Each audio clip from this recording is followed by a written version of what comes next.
ជំរាបសួរពុកម៉ែបងប្អូនខ្ញុំមានផ្ទះមួយកន្លែងម្ចាស់គាត់ដាក់លុបអត់តាន់តម្លៃក្រោមទីផ្សារផ្ទះកែងហើយជាប្រភេទផ្លា Queen A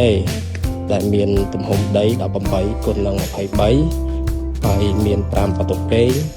7បន្ទប់ទឹកនិងសល់ដីចំហៀង4ម៉ែត្រកន្លះហើយនឹងសល់ខាងក្រោយ3ម៉ែត្រកន្លះហើយផ្ទះនេះស្អាតម្ចាស់គាត់លុបអត់តាន់ព្រោះនៅខាងក្នុងផ្ទះគឺយើងមានសម្ភារៈទុកឲ្យទាំងនៅគ្រប់ជាន់ហើយតាមបន្ទប់មួយគឺស្អាត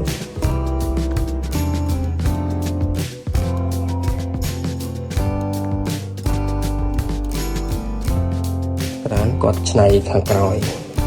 មួយទៀតមានសល់ដីខាងក្រោយ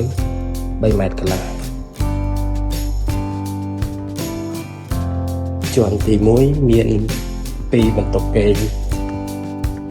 នេះកន្លែង meeting room នេះក៏កន្លែងទទួលភ្ញៀវនេះស្អាតបន្ទប់មួយស្អាតពេលជ្រាបទឹកមានអីទេនេះគឺបន្ទប់នៃកពិសា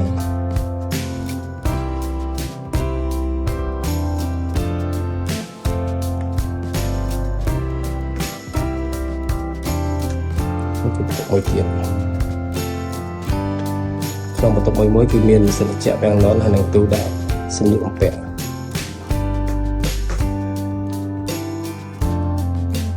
ខាងលើមាន3បន្ទប់គេងនិងមានសម្ភារៈទាំងអស់មានដូចជាក្រែក្នុងបន្ទប់ទឹកគឺមានម៉ាស៊ីនទឹកក្តៅត្រជាក់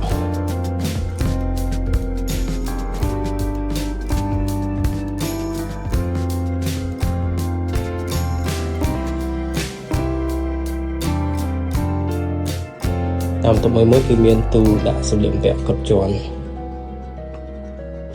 បើសិនជាបងប្អូនចាប់អារម្មណ៍អាចទំនាក់ទំនងមកខ្ញុំបាន